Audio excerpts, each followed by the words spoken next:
Listo, a ver chicos, buenas tardes. El día de hoy nos toca hacer costos de importación. Correcto, entonces para ello vamos a utilizar este PDF, ya de asesoría económico-financiera, donde vamos a ver qué es una importación, los costos de importación, y vamos a hacer un caso práctico, correcto, en el que vamos a calcular todos los costos relacionados a la importación de bienes. Entonces, la importación se define como el ingreso legal de mercancías y servicios procedentes del extranjero. Esa es una importación, perdón. Ya vendría a ser el ingreso formal, correcto, de mercancías provenientes del exterior. Vamos a poner acá importación. Ya se define como el ingreso legal de mercancías y servicios. Vamos a poner acá, ingreso legal de mercancías y servicios. Entendamos por la palabra mercancías, bienes, correcto. Ya en la terminología del comercio, a los bienes se les suele llamar mercancías. Entonces, es el ingreso legal de mercancías y servicios provenientes del extranjero.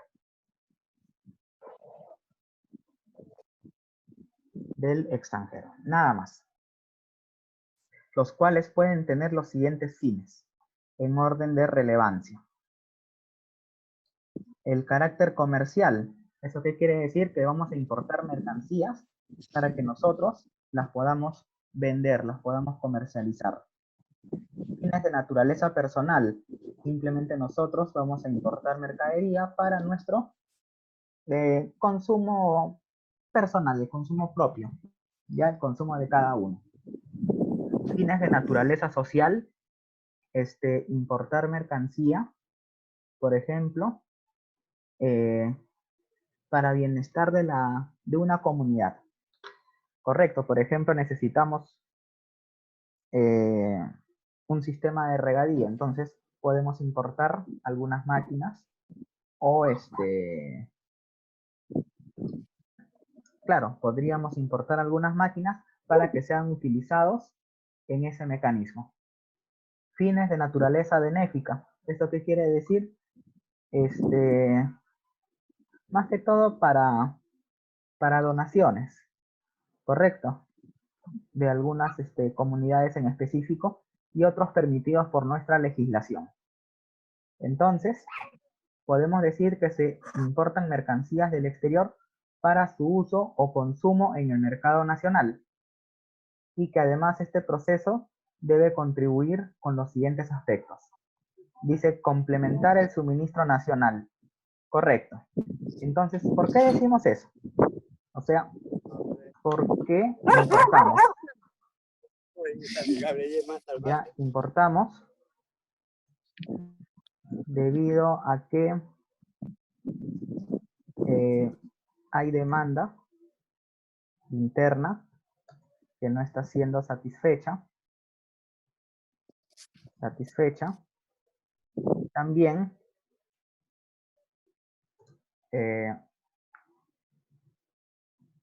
porque no contamos con la tecnología para generar bienes de manufactura.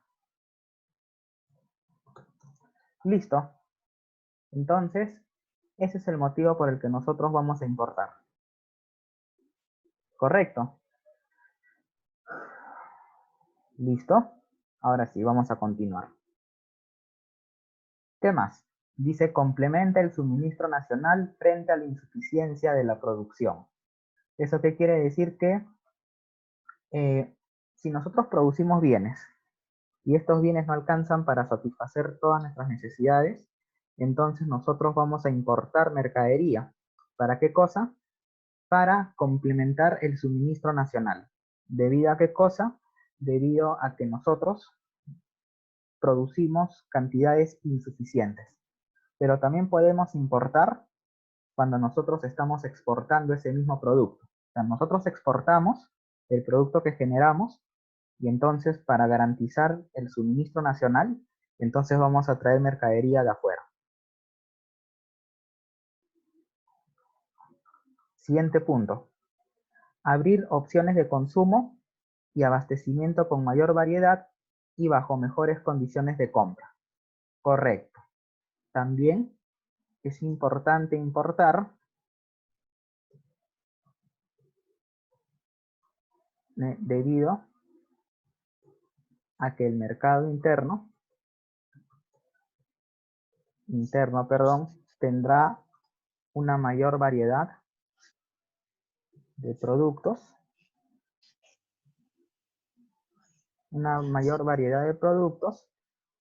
tanto en calidad como precio. Listo. Entonces aquí tenemos el otro aspecto importante que debe cumplir toda importación. Listo. Fomentar la competitividad de las empresas en oferta de productos y servicios al tener acceso a mejores insumos para la producción. Entonces aquí vamos a poner fomentar el incremento de la competitividad. ¿Y a qué nos referimos con competitividad? La capacidad que tiene la empresa ya para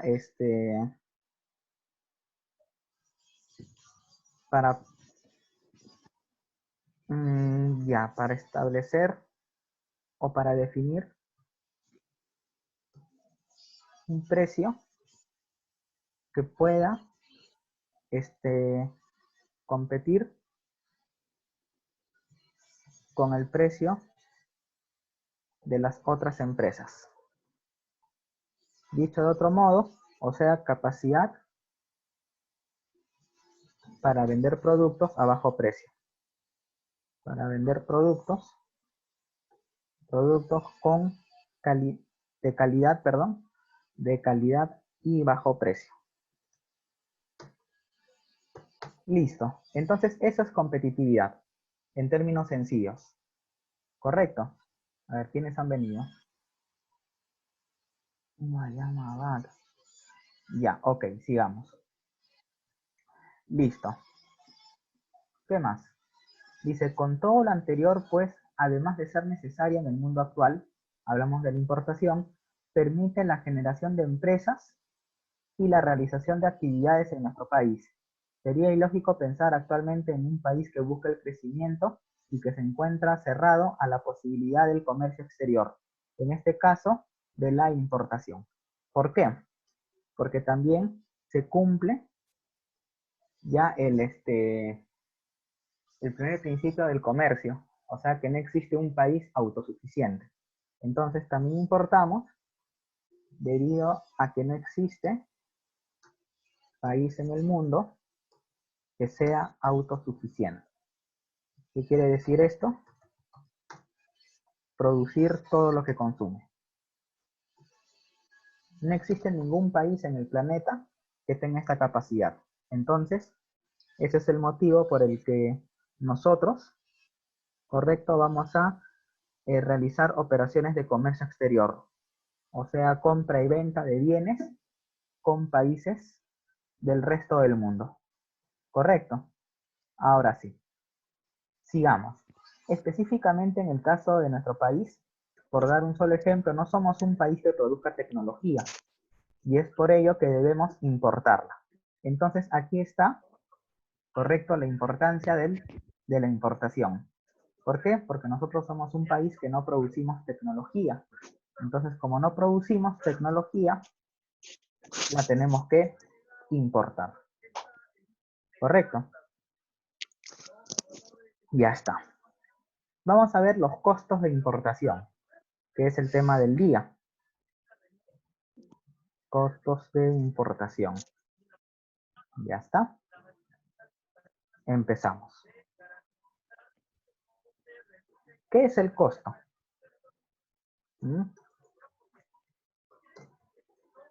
¿Qué es el costo? Es una representación. Allá. Es el valor en términos monetarios de un bien o servicio. Ese es un costo, ¿correcto? Entonces, vamos a ver acá. Se denomina costo de importación al precio de importación asignado a un bien o servicio que se compra en el exterior. Por ende, se debe considerar todos los factores que se involucren en la obtención de un bien o servicio hasta donde lo requiera el cliente, considerando costos de transporte, agencia de aduanas, etcétera. Correcto, entonces vamos a poner acá el costo de importación, ya va a ser el valor de la mercancía, ya el valor de la mercancía que se compra en el exterior. Pero es importante ya incluir el costo o los costos de transporte, aduanas, etcétera. ¿Por qué? Porque si nosotros no consideramos estos costos, no consideramos estos valores, entonces no estaríamos hablando de un costo de importación. Estaríamos hablando de cualquier otro costo, pero menos de un costo de importación. ¿Por qué? Porque el costo de importación va a tener todo esto. Va a tener o va a incluir el costo de transporte, la comisión que te va a cobrar el agente de aduanas, el precio de embarque, el precio de desembarque, asimismo poder trasladar la mercancía cuando llega a nuestro país, por ejemplo, desde el puerto del Callao hasta hasta los almacenes, por ejemplo, de la empresa.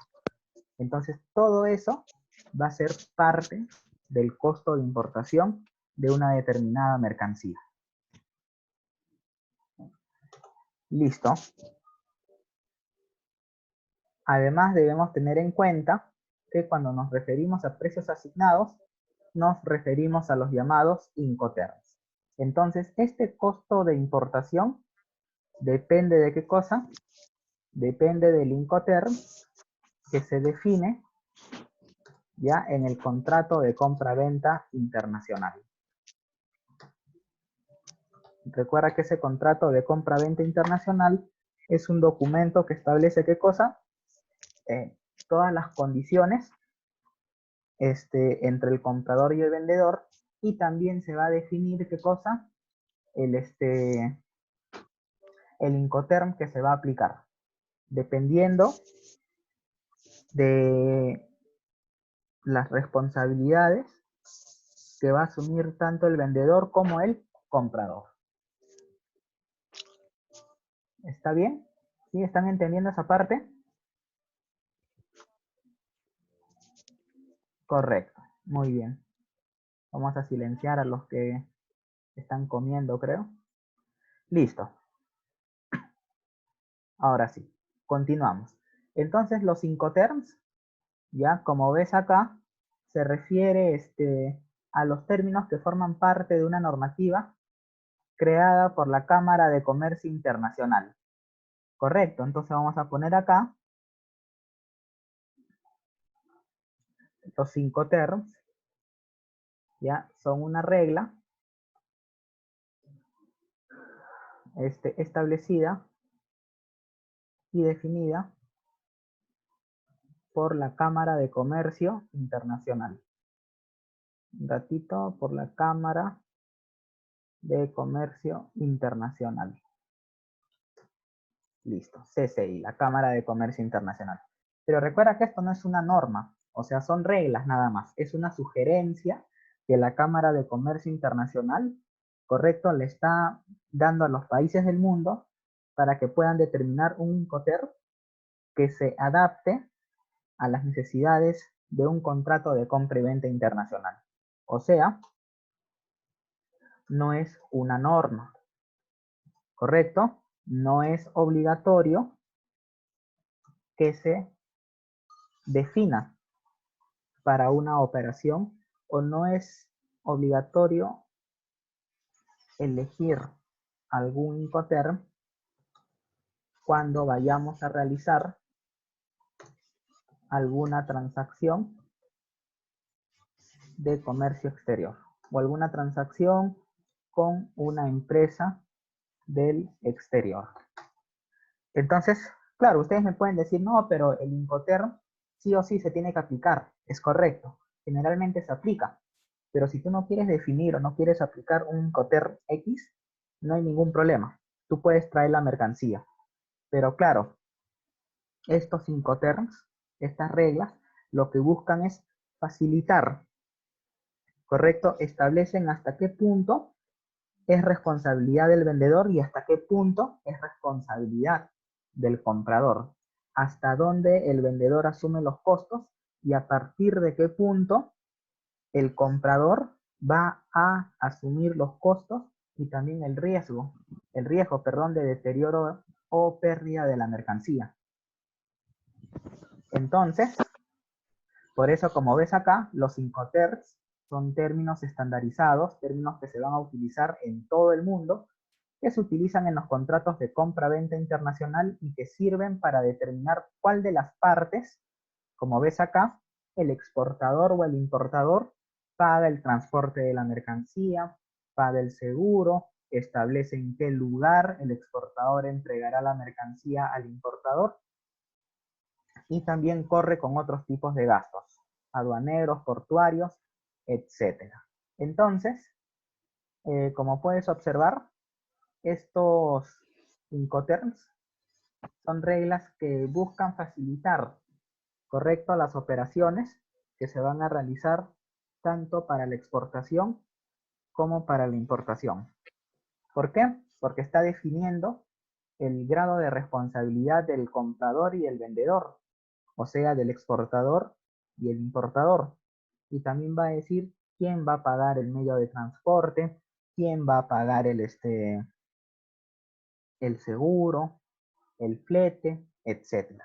Entonces, todo eso forma parte de los Incoterms y estos términos son muy importantes. ¿Por qué? Porque lo que buscan es establecer reglas, definir reglas, ¿para qué? Para facilitarle la vida o para facilitar las operaciones que se vayan a realizar tanto de compra o venta a nivel internacional. ¿Ya? Esa es la finalidad de los Incoterms. ¿Listo? Dice, dentro de los costos mencionados, ya, ok. Entonces, a ver un ratito. Ya. Entonces, de acuerdo al Incoterm o precio establecido, este será el primer componente del costo de importación total de un producto. Y los demás componentes serán gastos administrativos, gastos operativos, costos de desaduanaje, seguros y costos financieros en lo que se incurra para tener el producto nacionalizado. Producto nacionalizado se refiere a aquel bien ya que en el que nosotros ya hemos pagado todos los derechos y todas las obligaciones que debíamos asumir. Entonces ese producto ya pasa a ser un producto nacional. Por lo tanto es considerado un producto nacionalizado. También tenemos dentro de los costos mencionados, debemos hacer especial cuidado al costo financiero, pues este se presenta por la utilización de productos financieros empleados para garantizar el pago de la importación. Uno de los más utilizados es, como dicen acá, la carta de crédito. Nosotros en una clase anterior les explicamos, ¿no? O mejor dicho, les expliqué cómo era el proceso, cómo era el proceso para poder cancelar una carta de crédito. O sea, explicábamos todo el procedimiento y la importancia, correcto, del uso de la carta de crédito para poder garantizar el pago y llegada de la mercancía. Listo. Carta de crédito, dice. Vamos a definir entonces nuestra cartita de crédito. Es un acuerdo por el cual el banco del importador se compromete a pagar al exportador contra el cumplimiento de los requerimientos documentales pactados. ¿Eso qué quiere decir? A ver, yo soy el exportador y tú eres el importador. Correcto, yo te voy a mandar una mercancía, pero la carta de crédito, ¿qué vendría a ser? Es un contrato que yo como exportador voy a realizar con el banco que tú has elegido. Tú como importador seleccionas a un banco X. ¿Para qué? Para que este banco me proceda a pagar por la exportación que yo estoy realizando. Entonces, este banco se va a comprometer a pagarme el dinero, pero el requisito es que yo le pueda, o que yo le facilite, mejor dicho, todos los requerimientos documentales, ya que esta institución financiera me está solicitando. Entonces, como vemos acá, una carta de crédito funciona básicamente de la siguiente manera. El comprador, que es el ordenante del crédito, o sea, el importador, llena la solicitud o llena las formas de solicitud corrientes, pidiendo a su banco la admisión de su crédito a favor del exportador. Correcto. Entonces, en esta parte, ya, correcto, en la carta de crédito, ya, ¿qué es lo que vas a hacer? O sea, el importador, vamos a poner acá, importador, ¿qué es lo que va a hacer? Contacta a un banco X. ¿Listo? Y solicita el pago al exportador. Listo. Entonces, eso es lo que se va a hacer en la carta de crédito. ¿Qué más? Dice, no debemos olvidar la existencia de riesgos, ya como en cualquier otra operación comercial, además de los riesgos inherentes al proceso. Entonces, en una carta de crédito, ¿qué es lo que va a pasar? El riesgo es el siguiente. Que en este caso puedan haber dificultades y se retrase el pago de la carta de crédito. Entonces el exportador también va a contactar con un banco. Correcto, y este banco en el país del exportador, se va a contactar con el banco X, con el banco que tú elegiste. Y entonces ellos se van a encargar de realizar todas las operaciones. O sea, yo como exportador le llevaré los documentos al banco y el banco se encarga de brindarle la información requerida al banco del importador para que éste proceda a ¿cómo se llama? A pagar o a depositar al banco ¿cómo se llama? Al banco del exportador. Correcto. Entonces, ahí hay un riesgo. Entonces, ¿cuál es el riesgo que existe en este tipo de operaciones? El riesgo más resaltante vendría a ser, ¿qué cosa? El riesgo cambiario. Correcto. Entonces, en este tipo de operaciones, correcto, el riesgo, tanto para el comprador como para el vendedor, va a ser, ¿qué cosa? El riesgo cambiario. Entonces, estas dos personas ya van a hacer o van a utilizar los derivados financieros. ¿Y de qué derivados financieros estaríamos hablando? Estaríamos hablando del forward, del swap de divisas. El otro vendría a ser el swap a los futuros, etcétera. Pero generalmente, el forward suele ser un poco más sencillo, ¿ya? ¿Por qué? Porque en el forward, ¿no? ¿Tú qué vas a tener que conocer? Vas a tener que conocer primero la tasa de cambio spot, que no es otra cosa que el tipo de cambio presente. Asimismo, vas a tener que conocer la tasa de interés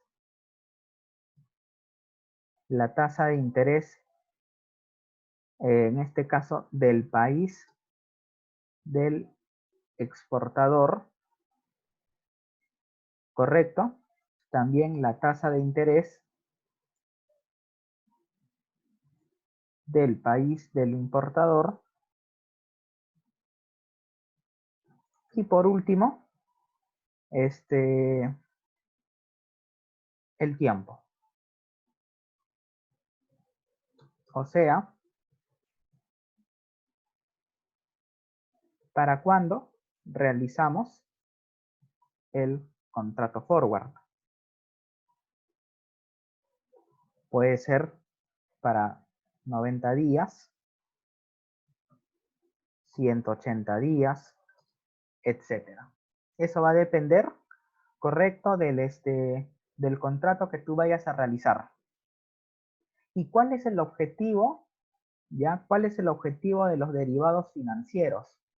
El objetivo de los derivados, ¿ya?, es generar una cobertura ante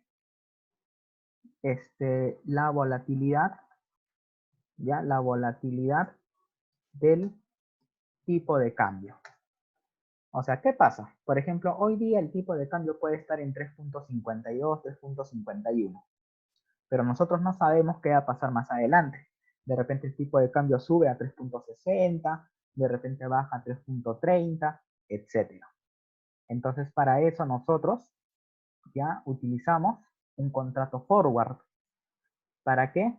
Para que nosotros podamos generar una cobertura ante el tipo de cambio. Entonces, este forward, ¿qué es lo que va a hacer? Por ejemplo, ¿no? La tasa spot vendría a ser hoy día 3.50 soles por dólar. Correcto. Entonces, supongamos que esta operación demora 30 días. Entonces, ¿qué pasará con el tipo de cambio? ¿Ya? Con el tipo de cambio dentro de 30 días. Entonces, para eso nosotros vamos a hacer un estudio. O sea, vamos a analizar el comportamiento y la tendencia del tipo de cambio. Si ahorita está subiendo por la crisis sanitaria, entonces podríamos esperar que el tipo de cambio siga subiendo por un pequeño tiempo. Pero si estas cosas se van a calmar, entonces el tipo de cambio tiende a regresar o a volver a su nivel esperado. Correcto. Entonces acá tú no sabes qué es lo que va a pasar. Entonces el tipo de cambio puede pasar de 3.50 a 3.70 o a 3.20 o a 3.10. Entonces para eso se firma o se pacta, ya para ello se pacta un forward.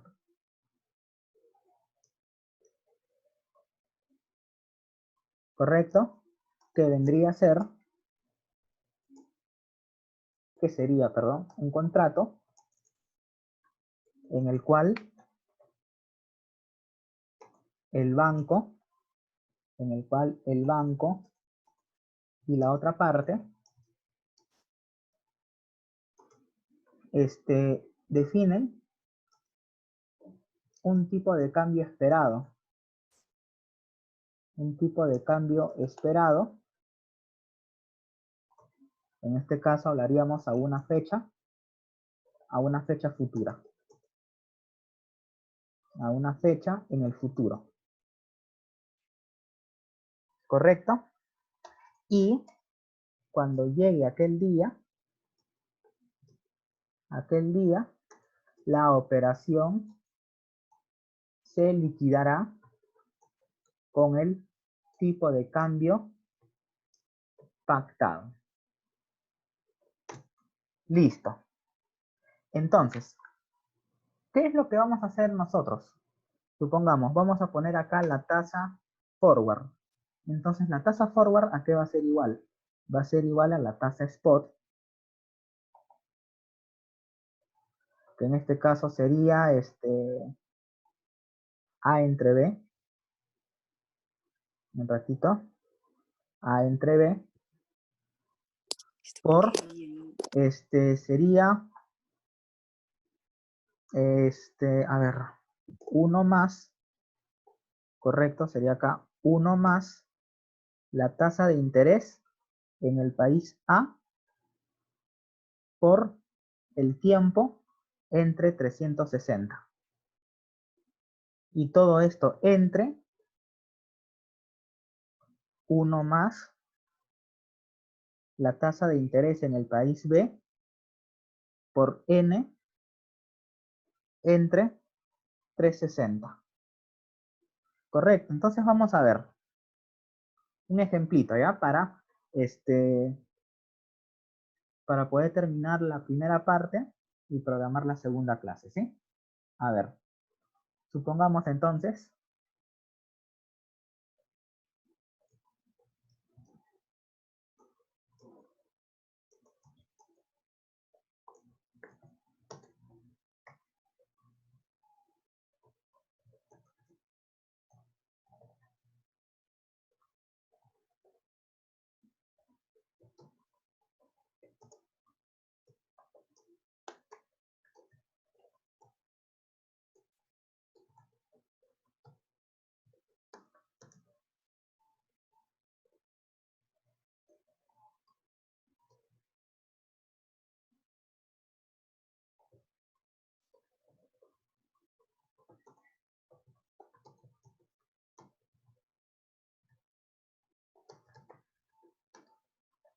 listo. Entonces dice, ¿no? Suponga que el tipo de cambio en la ciudad de Lima es 3.45 soles por dólar.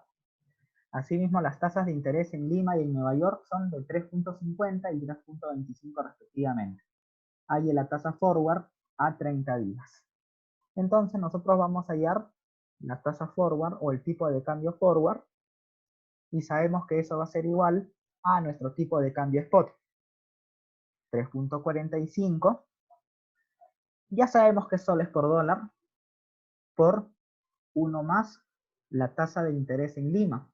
La tasa de interés en Lima es 0.0350. Sabemos también que es 30 entre 360. Y esto se divide con lo mismo.